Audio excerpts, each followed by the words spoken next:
Hello everyone, তোমরা সবাই কেমন আছো? আশা করি ভালো আছো। আমিও খুব ভালো আছি। আবারও চলে আসলাম নতুন একটা ভিডিও নিয়ে। এটা একটা জিনিস বেটে রেখেছি, সেটা আমি নাম বলবো না, কিন্তু তোমাদেরকে বলতে হবে এটা আমি কি বেটে রেখেছি আর কি রান্না করব। এটা আমি বলে দিচ্ছি এটার মধ্যে কি কি আছে। এটার মধ্যে আছে কালো জিরে, কাঁচা লঙ্কা আর রসুন। কড়াই তেল দিয়ে দিয়েছি। এবার এটা আমি ভাজা ভাজা করব। আর এটা ভাজা ভাজা হয়ে গেলে খেতে কিন্তু অসাধারণ লাগে।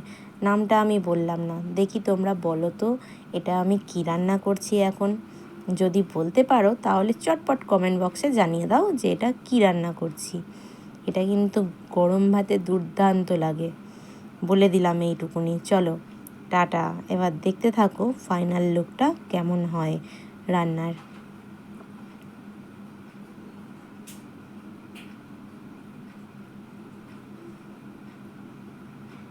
দেখো ভাজা ভাজা করার পরে ফাইনাল লুকটা ঠিক এই রকম হলো।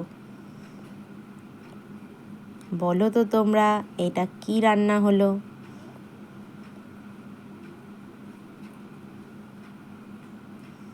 যদি ভালো লাগে অবশ্যই একটা লাইক কমেন্ট করে দিও। টাটা।